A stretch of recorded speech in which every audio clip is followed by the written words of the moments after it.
I have my guest here, Javier Marti. Hello, Javier. Hello. Nice to talk with you today. Mm-hmm. We will discuss many things. Mm-hmm. I would like firstly to introduce yourself because you are a man of many talents, I would say. Yes. Could you please shortly introduce yourself? Okay, so my name is Javier Marti, and throughout my career, I have covered a number of different areas. Okay, I have made projects in different areas, including business, technology, and psychology, which are the ones that I consider my specialty. Yeah. Okay, so I've done things like creating computer programs that do different things. I have also had a hypnotherapy company in the UK. I serve personally more than 1,000 clients, helping them with different issues. And I have also worked in parallel to this as a consultant and managing different companies in the property sector and in the technology sector as well. Yeah, that is briefly. So, this is Javier. Yes. Thank you. I want to explain, not to you also, but to the audience, Yes. why we are talking today. I'm trying to run this podcast, or something like a podcast, about a problem that I see as a huge problem today. Yeah. And that is that I see many quite smart, competent people to be bored with their lives. Yes. In a way, that it is quite difficult for them to find ways to make their life more interesting, less boring, or more epic, which are different things. Okay. It seems like there's a loss of boredom in life. Mm-hmm. So one question is how to reduce the boredom and bring something that fascinates you.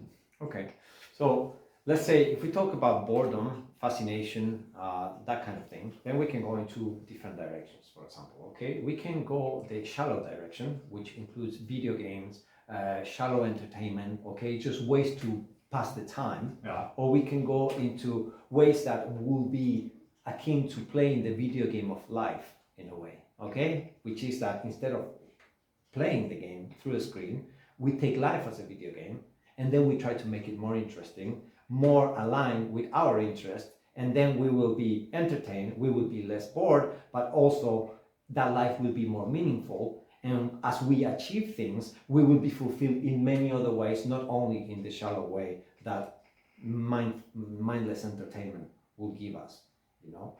But of course, in order to do that, you will need to, first of all, and the most important thing is to know yourself and to know where you want to go. Okay, for everything in life, you need to know, I am here and I want to go there. It sounds simple, but it's very important, because if you look around in society, you can see a lot of people that are seemingly going nowhere, or nowhere in particular, or that are doing things because other people are doing them. Yeah, this is a recipe for disaster. Okay? Yeah. Yeah, it's very important that you know what you want, what you like, and therefore that you have some kind of goal. Once you have that, it's easier to feel a deeper sense of meaning in what you're doing, and then you can have fun at the same time. Okay. Let me recap it. Uh-huh. The first step is to know yourself better. Definitely. We will discuss, or we can discuss how to do it. Yep. How to do it well. The other steps was what? There were two strategies, something like that. Some kind of goal. No, I only talk about two strategies so that you're careful that you don't fall in the mindless entertainment that so many people today are involved with. Sure, they are passing time. Sure, they're entertained, but it's actually leading nowhere meaningful. That's what I meant. If you take that road. But if you take the other road, in which you know yourself and you deeply analyze what you like, what your talents are, and where can be the combination where you can make a living out of something that you like and is profitable or is useful to society, then you can go in a much more meaningful direction, I would say. Okay, let's take the first step. How would you suggest to do the self-knowledge part really well? Okay, what I did in the past was reading a lot. Okay, even as a child, I was already reading books that theoretically wouldn't be appropriate to my age. I was reading about psychology, I was reading about sales, I was reading about the different ways in which people interact. Yeah, So I will consider that a knowledge of basic psychology is useful for anybody. So this is one of the first things that people should pay attention to, because that will allow them to, number one, understand themselves, and number two, understand others and how they interact with others. Okay, so it's at the very foundation of how to build a proper, useful, meaningful life and happy life eventually. Okay, so self-knowledge through reading. Today we have more knowledge than ever available to us. Yeah. May I interrupt? What about people who can't read? Not literally, but they have a problem focus on reading. Then seek there are many experience. people like that. Then seek experience. Seek experience. Expose yourself to as many experiences as possible. To know yourself better. Correct. At an early age, because then you will know either what you like or what you don't like. Okay. In case that you cannot absorb the knowledge that others have given us through books or articles or whatever. Would you pick something really important in terms of books? Effective for some of the majority best of books people? that I read were, for example, at an early age, I read it maybe when I was 10 years old, How to Win Friends and Influence People from Dale Carnegie. This is a book that I think that any young man should read. Today and 50 years ago, it is still totally relevant, okay? And then about the experiences, that's just one recommendation, but you should read about a variety of topics for the reason that I say before. You will understand what you like, you will understand what you don't like, and you will start to see different versions of reality based on the different authors that express one thing or another, okay? Then you will discover more of, oh wow, this is interesting, or this is boring as hell, yeah? And then that will be self-knowledge in itself, because not everyone will think that the same thing is interesting or boring. So you will already start to build, through the experiences of others reflected in the book, what is interesting for you. Yeah, understood. Let me raise this question. I can imagine that when I know myself so well that, for example, I know that I like football and I like good food, and what else? I like stand-up comedy, something like that. That's nice, that's fun. I imagine that I can enjoy these activities a lot. But in some sense, that's not enough for many men to just find their hobbies, how to spare their free time after they come out of a job. Because even though it's entertaining, even though it's not boring, at least short term, it may become boring if this is all there is. Then continue trying new things. Just try more and more and more. I think the strategy is the same for finding epic life as the strategy for finding less boring life. Is it the same? That is, you explore what you are good at or what you are fascinated by, and then you try more and more things. The thing is that if you explore what you're fascinated at, most probably higher chances are that you will be good at that thing. If you're good at that thing and you like that thing and you find it fascinating, it's easier for you to go into that particular subject at a deeper level than the normal people, and therefore to do something epic, if that's what you mean. Yeah, understood. I think there's still a problem. I would like to hear your reaction to that. There's a very famous book. It's titled The 12 Against Gods. It's a famous book that Elon Musk likes a lot. It was written in the first half of the 20th century by some journalist. His name is Bolito. That's his surname. I don't remember his first name. And it's about Alexander the Great, Christopher Columbus, Casanova, people like this. Basically, these are conquerors, explorers of the seas, and very successful womanizers like Casanova. And I think there are also some very successful businessmen. And he says, right now we are living at times when it's more and more difficult to succeed elsewhere than in business, because the globe has been explored except the oceanic floor. But everything basically is covered by Google Maps, Okay. if I exaggerate. Yeah.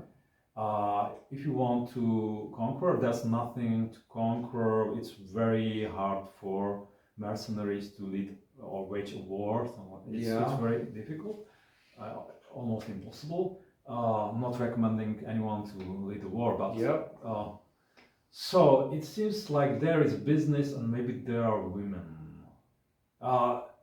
for epic pursuits.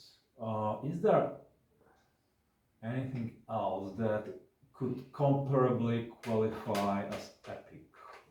It depends what you call epic, okay? If you call epic, I don't know, just leading an army and conquering new lands, then yes, I agree with you. It's very difficult to do that in the same way today, like Genghis Khan did. That is one of my role models.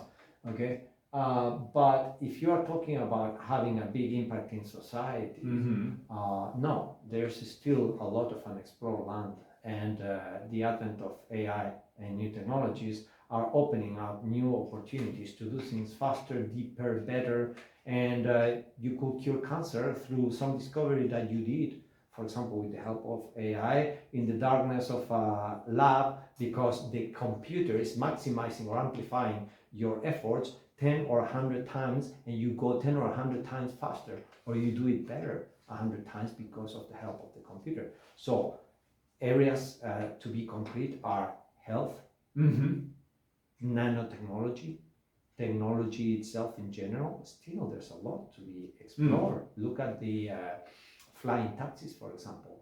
Look at health and curing cancer. In the last 2 or 3 years, we have more discoveries in that area than we had in the previous 20. The patents in that area going very fast, growing, very interesting. What's the name of this technology?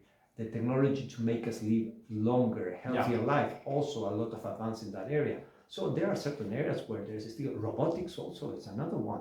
We are advancing very quickly in robotics. So there are still ways to make big contributions and to do something epic. Now, if designing the joint of a new humanoid robot that is a technology that's patented and expanded in many, many thousands of hundreds of thousands of robots is something you consider epic, then yeah, you can still be epic, but it may not be like Alexander the Great epic thing, but this is still epic in my view. Yeah, thank you. Let me put an example before you, and how would you apply it? It will be an extreme example. One of these bored men, but very successful financially and also in other respects, is Andrew Tate. Andrew Tate repeatedly said that he's quite bored by the modern life because there's nothing really to conquer in terms of military expansion. Something very similar to what Bolito might suggest, or at least might seem to suggest in his book, The 12 Against the Gods. Would you have any advice specifically for this example that is Andrew Tate? What should he do? Well, Andrew Tate's a very colorful example, so there's a lot to unpack there. We can talk about a lot of different angles of Andrew Tate, the way he views life, what is important for him, why, where that is leading him, what can happen from now on. But basically, like I said before, I don't particularly agree that life cannot be epic anymore, okay? But if you have a very narrow focus in your life, that is women and money, then yes, once you conquer those two things, sure, you're going to be bored.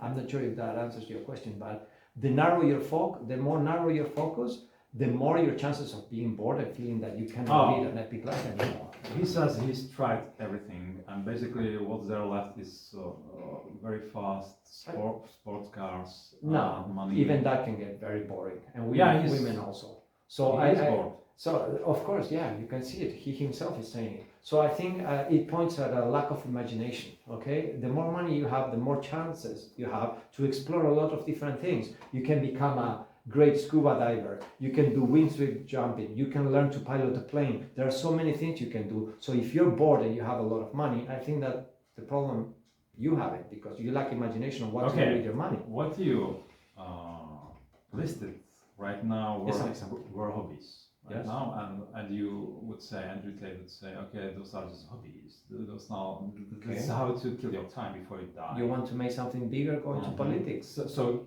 Use would your suggest- money to reorganize society first. Mhm. You want to make something even bigger, be a dictator, and then do things Oh. in the old ways. You can still be Alexander the Great. You may be killed, or your whole nation may be killed through a war that you started. Look we at- should edit this out. Okay, but Yeah, it's an example. Yeah, it's still doable, but yeah, it's an extreme example. I like.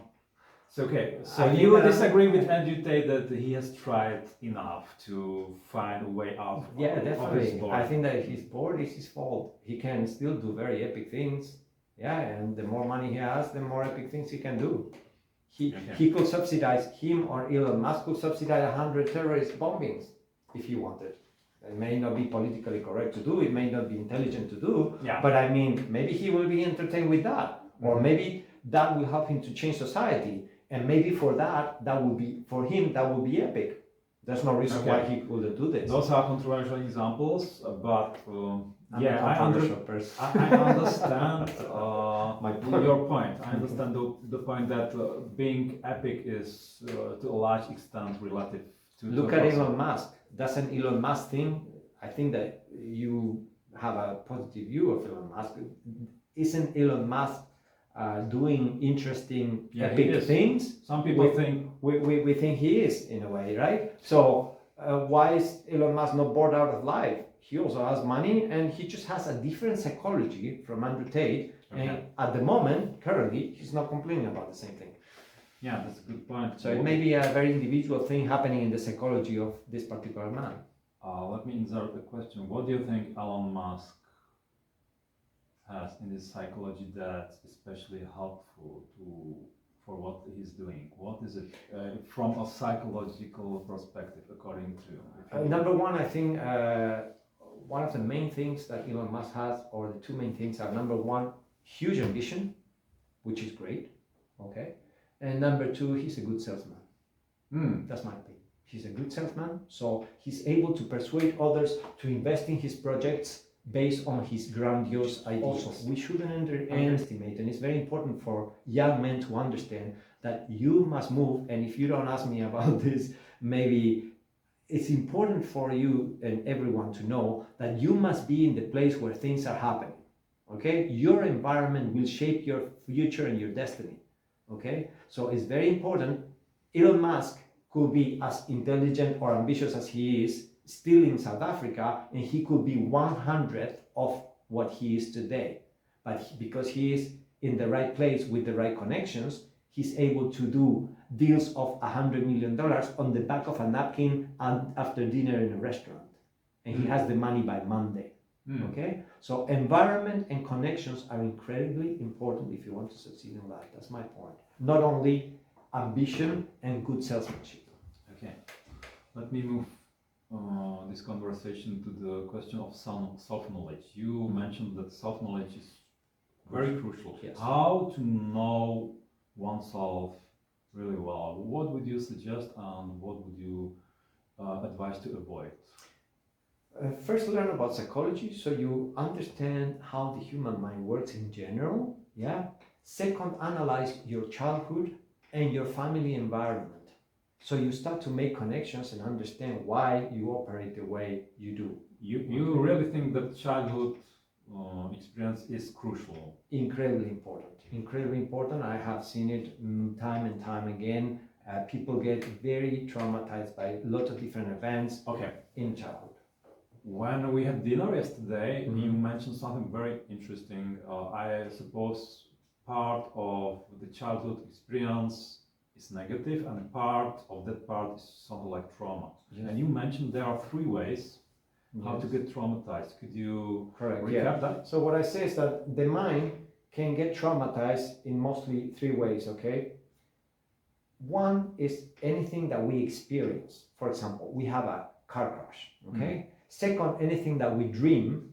And third, anything that we vividly imagine. Okay? So first, car crash happens in actuality, we got traumatized. Second, we had a dream, very vivid dream about a car crash, we can also get traumatized from that.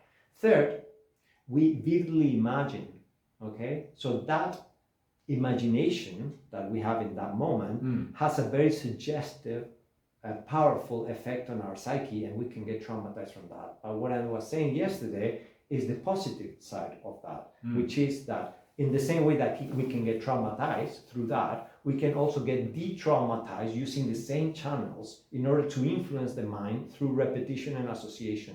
And that's why I was talking about affirmations and how useful they are to modify the way we operate at the deeper subconscious level of the mind, okay? And how we can use precisely the way that the mind operates at the subconscious level, which is very greatly influenced by repetition and association, to reprogram our mind at that level of the mind through just conscious repetition that we do or that we listen to when we go to sleep or things like that. Do you think the younger we are, the deeper the trauma goes, and the older we are?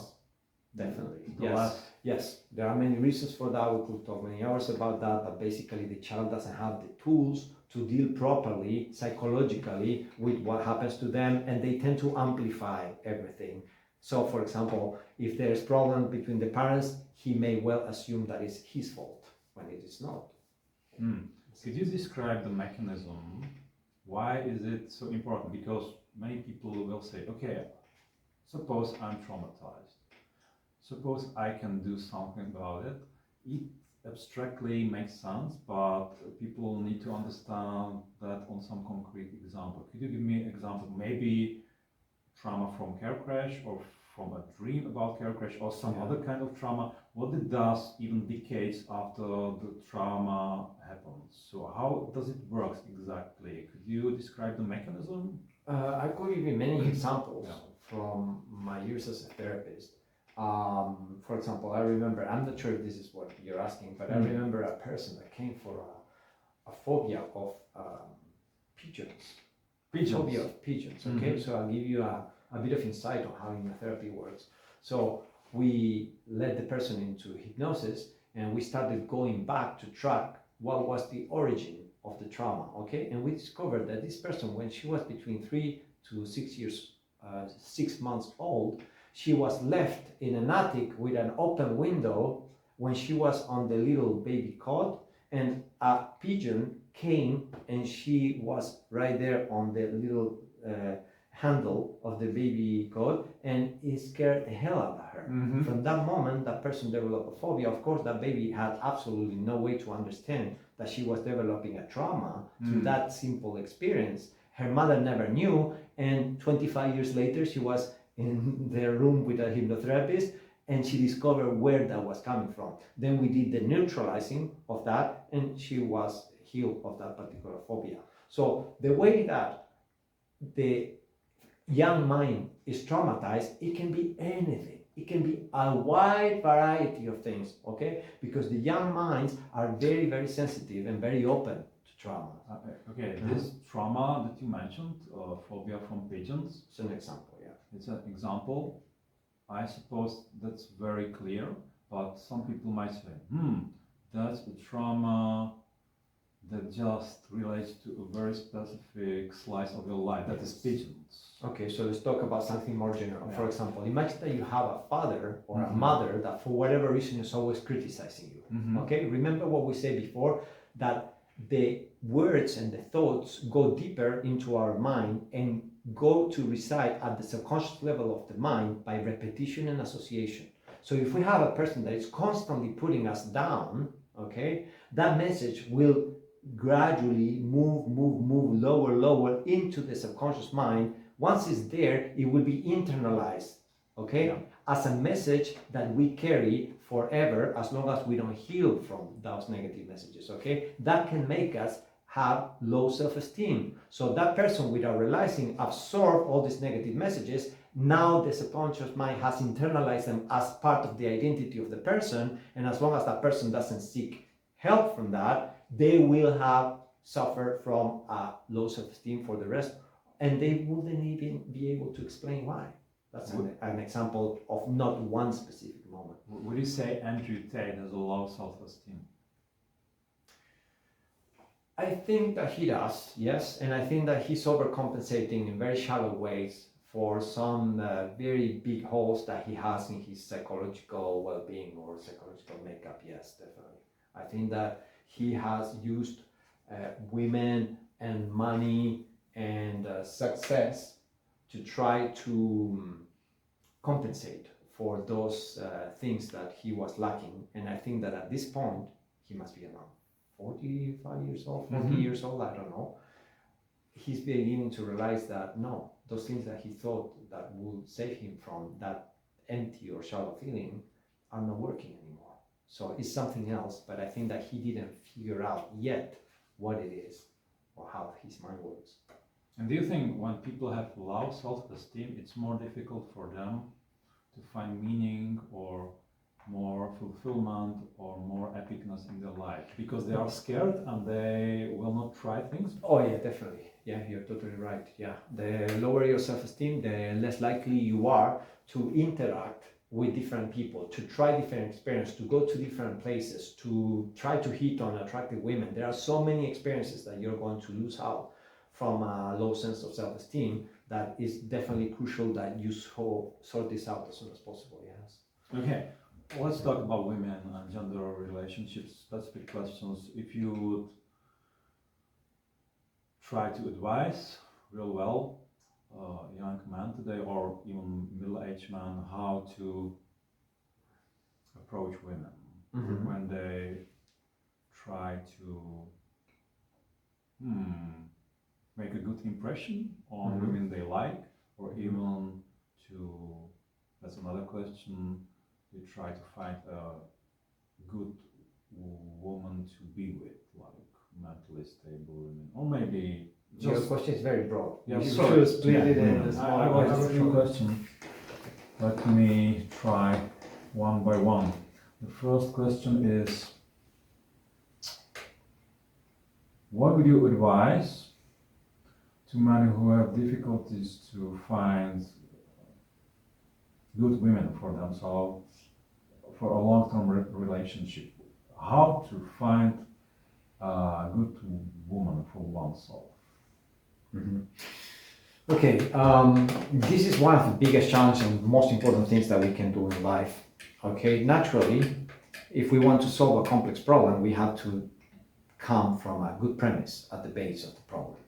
And we go back to self-knowledge, okay? In order to find someone that is compatible with you, you have higher chances of finding that the more you know yourself, okay? We are all different. We are all looking for different things. We are all attracted and turned on by different things. So the more you know what you like, the sooner you know it, the more chances you have of finding a person that matches that, okay? So we go back to self-knowledge. But particularly once you have that self-knowledge, in order to select the person, one very important, crucial component that I see that many may fail on is that you have to have the courage, the value to express yourself and what you want. So first you have to know what you want, and second, once you start getting to know a woman, you have to ask the right questions to see if this woman is actually really compatible with you. Yes?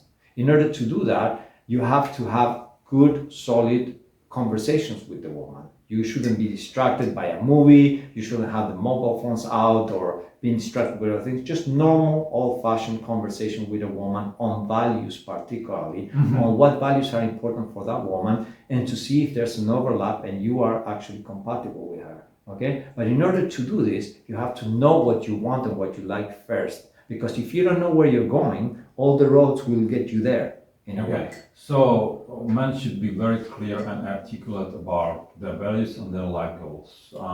And express them and have the courage to express them when they're getting to know a woman. How do they create the... Sorry, I'm saying this because I see and I've seen many men that have relationship problems, and when we go back to where everything started, is because the two partners didn't filter each other out properly at the beginning of the relationship, and they went too fast into a relationship that should have never happened. And then children come and mortgages come, and then there's a big mess down the line. So know what you want, and second, have the courage to express it, because what happens, particularly in the seduction stages of the relationship is that they're trying to please each other and they're trying to avoid potential controversial topics, you see. But it is our responsibility as men not to flee from controversial topics in order to get what we want, yeah, and in order to find if we are really compatible with a woman or not. It's very important that we do proper filtering of the woman. So if you signal clearly what you want, Yes. you will attract sooner or later. Correct. Not only women. that, but like I expressed in a different conversation, women are attracted to men that know what they want and what they like. They see this as something manly and attractive and positive. Yeah. So even if they're not so compatible with you, you will leave a good impression with that particular woman. And who knows, maybe she's also a psychologically developed adult, and she said, okay, she admits we are not so compatible, but look, my friend Lucy may be perfect for you. So that can be useful for you too, to give a good impression, even if you're not compatible with someone, because it's very important to have good quality in your life, and you will only get good quality if you understand what kind of quality you're looking for, and so you can recognize it when you see it. How or where do you signal it? On Tinder or other dating sites, or are there other platforms or occasions? Use your profile text to the max, I would say, and on the Tinder and similar applications. Okay, you are giving a certain amount of text to express yourself, what you want and what you like. This is the first stage of the filtering that you can do there. Okay, so the more precise you are in what you are and what you like and who you are looking for, the more useful it will be, because the people, particularly women, read the text very often. Once they like your picture, they look at the text and they actually read it. And once they do that, they may see, okay, I'm more compatible or less compatible with this man, and then you don't waste time. Time is of the essence. It's very important that we don't waste time in anything we do. Suppose the woman is interested, how do I approach her? How should I talk to her when I meet her for the first time? In person? In person. And she came like you just met her on the street, or she's coming from an online Let's match? tackle first the latter option. She's coming from an online application like Tinder. Okay, so you both already passed the first filter there, so you both know that there's attraction.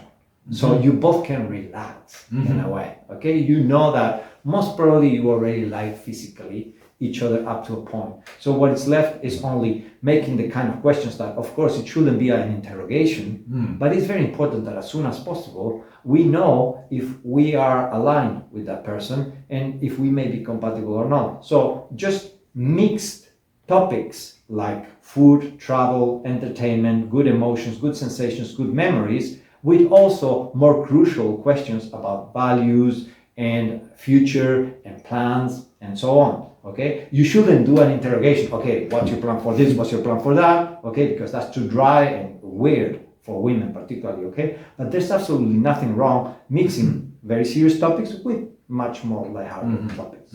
Always trying to keep it fun, of course, if it's the first. What about the other option, like you meet someone random? Yeah. You want to give it a try. How do you do it? How do you approach such a narrow a bit more your question. You want to give it a try. You met her on the street. You met her on the street, Yeah. or in the pub. Yeah. What do you mean? What to say or? What to say and how? If I want to start talking to her, and maybe signal that I'm attracted to her. So you are talking about seduction, Yeah. and street seduction. Yeah. Let's call it that way. Okay. So you see someone you like. Okay, the first thing and most important perhaps is to be non-threatening to her. Okay, women naturally have a very high awareness of danger. Okay, so don't approach her from behind, don't approach her from the side. Be in a way that she can see you first before you approach her. Okay, because the last thing you want is to startle her from the very beginning. Okay, that will already make you be associated with negative emotions. That's the total opposite of what you want. Okay, so if you have eye contact and she's already giving you some signals that she's interested, don't be afraid to approach. And this is the most crucial thing, and where a lot of men have difficulties, okay? There's no one miraculous, perfect pickup line, okay? Just, you can comment absolutely anything. Imagine that she's not a woman. Imagine that she's not a beautiful woman, but you find something interesting about her. It can be the food she's eating. It can be the jewels she's wearing. It can be her haircut. It can be the way that her makeup enhances her features. It can be anything, okay? But it should be something positive, okay? After, you should express this in as relaxed way as possible. Remember, as if you're not talking to a beautiful woman, but to a man, to a cashier in the supermarket, to anybody. And be genuine, be true to yourself and what you want. If you saw something that got your attention, like I did yesterday with a girl when we went out, and I noticed her eyes and I told her something about her eyes, it was true. I just noticed this. I found them pretty. I asked her questions about her eyes and why she had such beautiful eyes. Okay? So mix your true personality with something positive that you are telling her about herself. Yeah. And the more beautiful the woman, okay, the more you should try to not mention something physical. Because in most cases, these women will be used to people noticing her beautiful hair because everyone says the same. So try not to say the same thing that every other guy says, but try to notice something different. If it's about her personality, even better, particularly for the most beautiful women. Mm-hmm. But be natural, relax about it. Thanks. And take the step. How do you signal the romantic interest? Like, how do you move it from just chat to something more? Do it gradually. Start more sensual, more sexual, more romantic, more okay. So imagine that you start talking about, oh wow, I like your bracelet. Did you buy it in Africa? Because it reminds me of something that I saw in Africa, and it's really nice. I have really good memories. Do you go to this place? Yes, no, I went. Yes, blah blah blah. Okay, how do you pass from there to something more simple? Again, be honest and be brave. Okay. Wow, so look, I have to leave in 5 minutes, but I find you really attractive and I would like to get to know you better. When are you free tonight? Or what time are you finishing your shift here where you're working? Or, you don't have to be, she knows, she can intuit that you are attracted to her, okay? But also, if you are truthful about what you are talking about with her, there's no reason for her to suspect anything bad, and there's absolutely nothing wrong in being attracted to a woman. They expect it, they like it, and it's a compliment for them. And provided that you don't do it in a creepy way, you can be straightforward. Wow, you're very attractive. I don't have much time now, but I would like to get to know you better. Do you want to come for a coffee with me? Do you want to give me your Insta? Do you want to go here or there with me? That's it. Just be honest. It's not a big deal. Let me insert a question that I planned, and now is the right moment. You said be brave. Yes. Most men will agree with you, but they won't be brave, so they will not do it. So they will not do what you suggest. Yeah. How fake it till you make it. They say that. I know it's very shallow, but it's true. You have to force yourself. You have to jump into the swimming pool, and then you will learn to swim. The only way to get better at something is to practice. Okay, what if there are people, and certainly there are such people who just can't. They agree with you, fake it till you make it, but they cannot make themselves. Then it depends how psychologically serious is the problem. Yeah. Are they autistic? Do they have a much bigger psychological problem that is preventing them from interacting with other people? So it goes back. Self-knowledge. Yeah. Would you have anything like your best tricks, if there is anything like that, for being more brave? Is that something like positive affirmations or something else? Visualization also can be. It's another technique. Okay, once in a seduction course, a man called Ross Jeffries, but back in the seduction community, years of the late 90s, early 2000s, I think, he was publishing books about conversational hypnosis for seduction. And I think that those books are still relevant today. They were useful to me back at the time when I was learning this kind of thing, experimenting with it, playing around with it. Okay, I think he's the real deal. He deserves a mention and some merit. And basically, what that will tell you or teach you to do is how to use language to do this. So if you use language in the right way, it will be much easier for you to elicit the right sensory experiences in the woman so that she will feel more attraction for you. Very interesting stuff. People should explore it. Second, how to have more confidence to approach. In one of the exercises that he suggested, he suggested something that I think that would be useful. He said, visualize, take some time to close your eyes and imagine that you are 10-story building tall, okay? And you are looking at yourself from below and you are seeing yourself so tall and so powerful, and enjoy the visualization, enjoy the image, and feel for a few minutes that you are big and strong and powerful, as if you were Godzilla in New York, yeah? Then take some moments to come out of that visualization and then go for it, okay? That's another thing. When you're about to jump from a rock or something, once I jumped from a rock that was 14 meters or so, I didn't like the feeling. I didn't want the feeling. I wasn't particularly interested. I just wanted to know if it was possible. But the slower you went to the rock, and the more you look down, the more aware you were of the big height, okay, to the water, and the more afraid you were, and the more you were having second thoughts about it, okay? So what did you do? You say to yourself, I'm going to count to 3 and I'm going to go, whatever happens, happens, okay? Of course, I'm going to try not to get killed, but I say, I'm going to promise to myself, and you have to have, like, to be true to yourself, that I'm going to do this. And if I say this to myself, that I will do it, I do it. There's no about or maybe or perhaps tomorrow about it. So I did it, I pushed and I jumped. I didn't like the feeling, to be honest with you. I hated it, but I did it twice just to prove to myself that I could do it. But it was nice. Yeah, nice. My point is just take the decision, go 100% for it. Whatever will be, will be. You will cry, you may crash, but you will learn from that too. How do you deal with the rejection from a woman? Again, because it repeats and repeats, and some guys say, okay, I can do this because when the rejections compound, I'm done. I'll come independent, okay? Go into the conversation with her with the frame of, I'm going to have fun or I'm going to learn something new.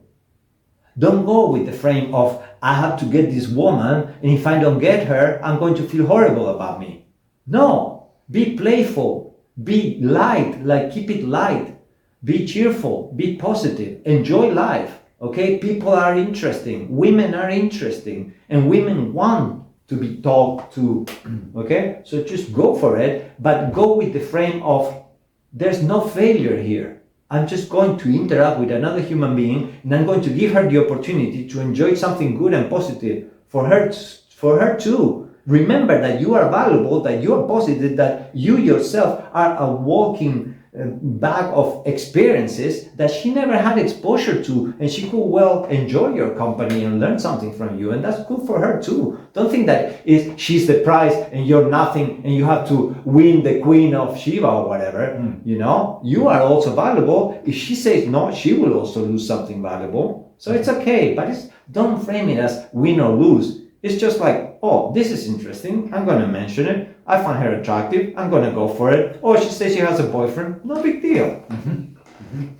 Suppose you start dating her, how to keep her? Again, knowledge is very important. The questions are very important. So get to know her well as soon as possible, and then you will know her personality, you will know her strengths and weaknesses, and it will be easier for you to know how to keep her because you know her well, okay? Why do I say this, or why do I stress this so much? Because people today are so distracted and they're so shallow in general that they don't really know each other. And so you see them, and sometimes you see them in a pub in England or whatever, and they're both with their mobile phones very early in their relationship, as if they're bored of each other already. So you think they are bored because they are not paying attention to what's really happening between them and to the interestingness of the other person? Yeah, there are, if you think you have nothing to talk about or nothing to ask her, first you have a problem with that kind of thought already, which is negative and pessimistic. But don't worry, just go online and look for 1,000 questions to ask someone you're interested in. You will find plenty of lists. Just use those questions as a game. I have done it all the time in the past, and those questions can teach you a lot about the person. Why do you think it's an especially effective technique to, for example, change oneself? I mean this hypnosis as a set of different tools, I suppose. Because it targets directly the subconscious mind, which is where most difficult and complicated traumas reside. So if you want to sort something out, you have to go where that something is. Yeah. Most problems come from the subconscious mind, not from the conscious mind. You mentioned yesterday that you think this is what people should target right away when they have something like a psychological problem. Before trying antidepressants or chemistry or things like that, try meditation, try natural ways, try hypnosis if necessary, but don't try medical fixes. What do you think about the talk therapy? Do you think it's useless or? It's not useless. It can be positive for people that like to talk to somebody from time to time, but in the end of the day, the way I see it, it's like a paid friend. So the problem with talk therapy and why you see, and it's so common to see people that have been going literally for years to therapy and they don't seem to have fixed their issues, is that talk therapy remains at the conscious level of the mind. And the conscious level of the mind many times confuses people. It's very difficult to get to the real root cause of problems when you are only dealing at the conscious level, surface level of the mind. You want to go deeper than that, and hypnotherapy specializes on that. Psychiatry is more about giving you chemicals. Yesterday you mentioned the concept of script on a subconscious level. Yes. Can you describe that in some example and how hypnosis can tackle that? It is related to what we say before on how we internalize at the subconscious level certain things by repetition, association, or what we are exposed to, okay? So the script of life is the concept that we develop an internal image of ourselves based on things that happen to us that we've seen or the way we were treated or whatever, okay? So for example, you may have the script of life, it's just a concept, okay? Of a loser or of a victim or of a person that will always be in debt and suffering for money, you see? And so once you internalize that, it's difficult to get rid of if not through therapy. People can heal themselves, and this is important. I founded Sunshine Hypnosis, UK, for about 15, 20 years now, and I have helped a lot of people with hypnotherapy. But what hypnotherapy does is to accelerate the process that humans themselves can do naturally of self-healing on their own, okay? The good thing about hypnotherapy is that it can accelerate perhaps 10 times the amount of time that you will spend fixing it yourself. For example, a normal talk therapy can take about 3 years, or? For example, imagine that talk therapy, again, it targets the conscious level of the mind. So in my view, it's not so effective. It's only effective for certain things, okay? Particularly those things where venting is positive, but not necessarily to solve root complicated problems of the mind at the subconscious level, okay? So meditation, visualization, those are more powerful to do ourselves in order to heal our trauma. We talk about visualization already. We can talk about affirmations later, but those are really good, powerful ways to accelerate the process. But the most powerful, of course, if you have a good hypnotherapist that you can trust, is to go there and accelerate the process through hypnotherapy, because it can accelerate the process like tenfold or more. What do you think talk therapy is good for? Like, what are people that are lonely, People that have anger issues, that need to vent, and they have absolutely no other outlet. People that are not good relating to other people, so they need the conversation, they need to understand basic concepts of feelings, emotions, how people work in general. Then the psychotherapist can be very useful. Now look, people work this way, so if you say this, most probably you will get this other result. This is useful for people, yeah? But when we talk about deeper trauma, phobias, sleep issues, depression that you cannot get rid of, chronic depression perhaps, that kind of thing, you have to go to the subconscious level. Could you give me some remarkable example from your hypnotherapeutic practice? About what specific case, or? What about, for example, people being chronically depressed or tired? Well, I have a video collection that I created that goes together with my book about happiness called The Happening of Happiness. Okay, I wrote a book about happiness with everything that I learned from my clients and from my practice, packed in just one book that is useful by itself, I think, and it's about how to be happy. So this book goes together with this collection of 10 or 11 videos, I think there are, okay? And this is, I call it like optimize your life for happiness, okay? It's like me talking to the camera, explaining a lot of concepts that are very useful for the depressed person to understand at a very small fraction of the price that if they will have 10 hours with me explaining those things, yeah? So when you put those two things together, that is very useful for depressed people. What do we do there? We expand what is already in the book and we explain it in more detail, and we help through questions for people, yeah, to go into the right directions so that they can begin to exit the depressive state of mind. Okay, we deal with guilt, we deal with anger, we deal with a lot of things that are related to depression that people may not know or understand that are related to that. How many sessions do people need with you, for example? In general, in hypnotherapy, you need between 6 to 14 sessions or 6 to 12 sessions, depending on the problem. Usually we do one session a week. So we give time for the subconscious mind to absorb the learnings from the hypnotherapy session, but also I provide clients with audio recordings that they can use them for the affirmations. So when they go to sleep, it's part of the treatment also that they listen to the affirmations when they go to sleep that are tailored to their problem. Yeah, and reinforce what we do in therapy. Yeah.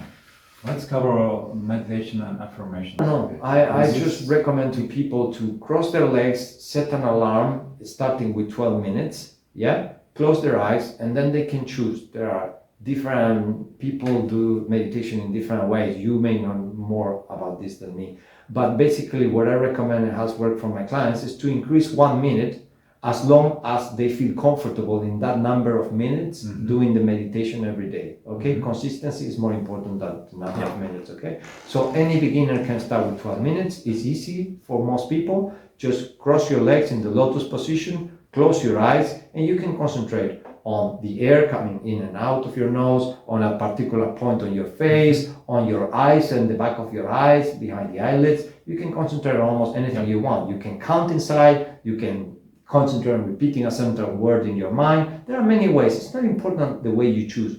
What is important is that it works for you and you feel comfortable doing. Yeah, my experience is that there's a broad array of techniques. Yeah. For different people, different techniques. So Right. you need to try. It's quite similar to what It's you good, said. You need yes. to try to Exactly. find. Yes, exactly. What about affirmations? I know you developed something like There's a like a guideline. mini book, a mini book. Can you tell us about it? Yeah, sure. So what I'm giving through that mini book is the instructions for people to create their own affirmations, okay? Because, look, I am totally honest that when I do hypnotherapy, I'm trying to help people. I'm not trying to sell sessions to people, yeah? So I'm trying to make as few sessions as possible with people, okay? It sounds counterintuitive from a business standpoint, but my point going into hypnotherapy was to help people, wasn't to make money. If I wanted to make money, I would have gone into psychiatry, you see? So it's really to help people. So in order to do that, I don't have a problem giving them the tools Mm-hmm. for them to create things that complement their own treatment and are very tailored to themselves. So the mini book helps with that. It tells you how to make the affirmations so that you will do them correctly, because there are a couple of 2 or 3 little tricks that you must use. They must be in present tense. You must avoid negative words of any kind. You can't make them too long or too ambitious, okay? There's a limit to the number that you should be using. So there are a few little tricks that are useful and detailed in that book, and there are also examples on how to do it. Let's change the topic. Thank you for this. Yes. I will link your materials No problem. under my audio and video file.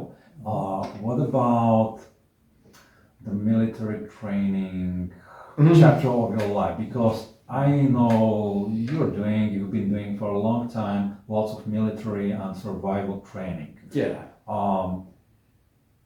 I think that's a part of what makes you an interesting person. Would you like to explain why you are doing this, firstly, and then I will ask you how to do it well? Okay, there are lots of different reasons why I do it. I personally, now we're talking about me and why I do things. I always I didn't go to military service myself, okay? But I always found it interesting, the frame of discipline that they have in the military, provided that you're not obeying stupid orders. I don't agree with that at all, okay? Or wasting your time in the military doing stupid things, polishing some weapons or something. That no. But the learning of being exposed to a Spartan life, the learning of discipline and enforcement of discipline, provided that it's reasonable. And what you learn in the martial area, okay, about what is war, when to use what equipment to do what, I think that is very useful, not necessarily because you want to kill people or damage people, but because one day you may need to defend yourself or to protect your loved ones. And I think that every man should have those skills. For me, personally, those are skills that should be part of becoming a man. And I encourage everyone to do this kind of training if they haven't done it already. Part of it. Is there anything to avoid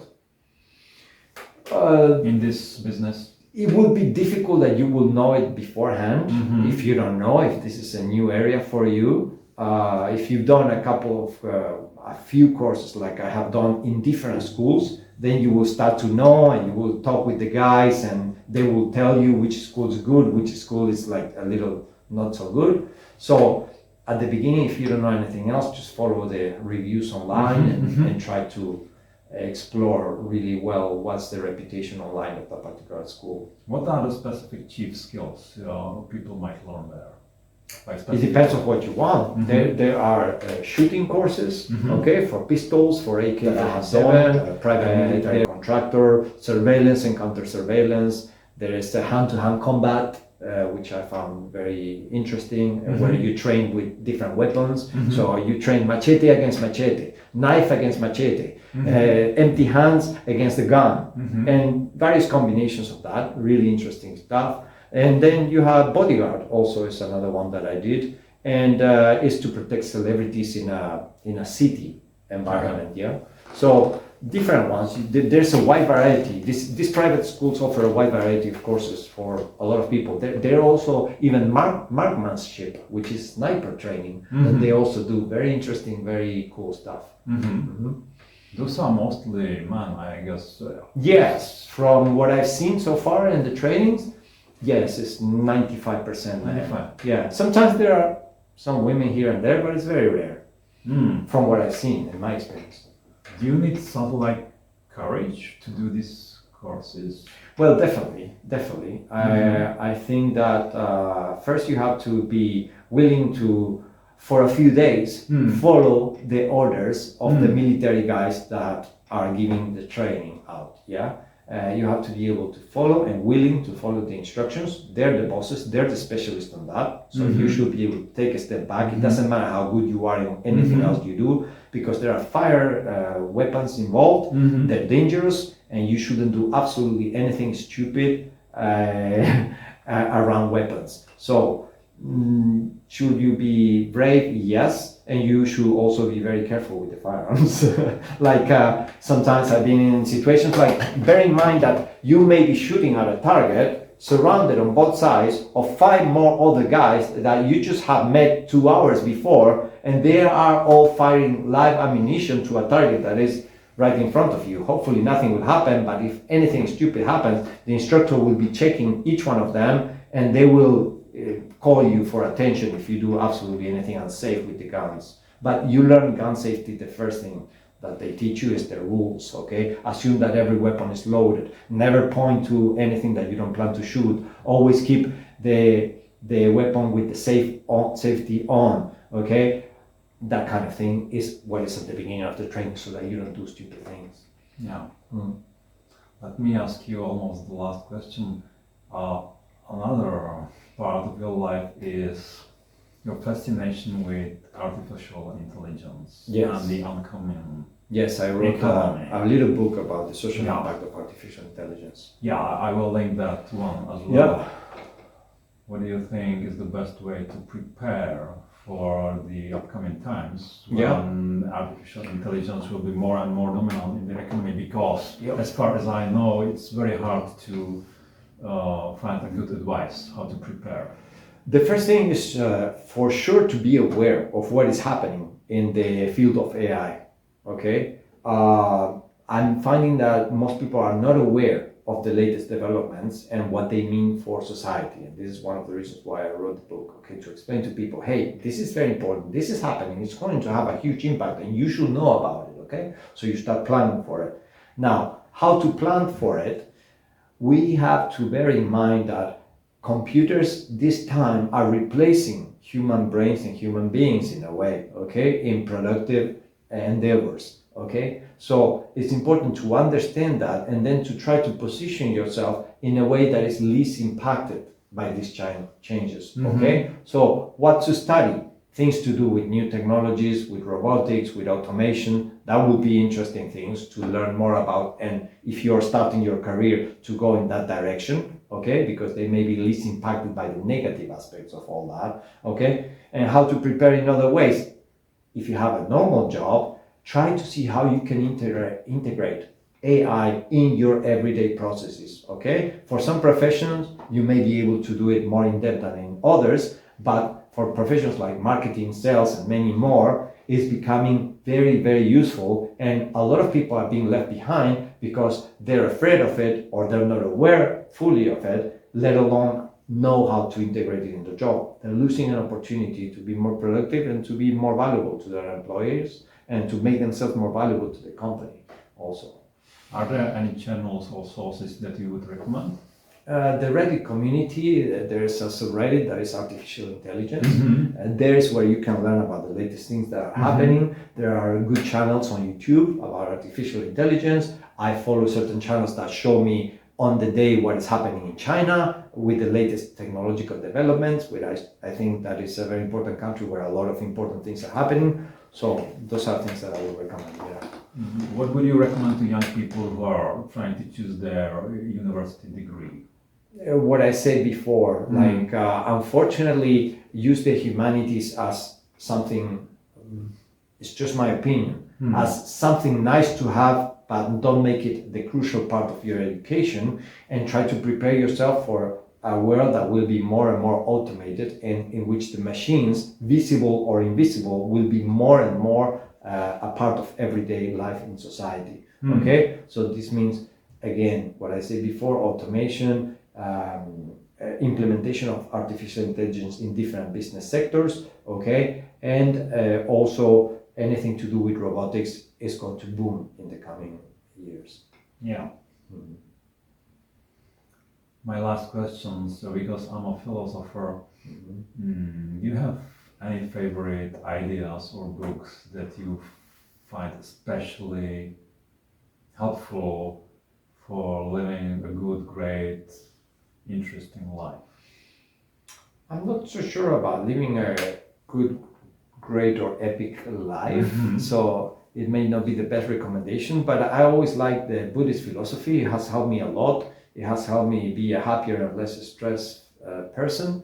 So I carry with me a book that is called The Noble Eightfold Path, I think, by Bhikkhu Bodhi, I think it's called.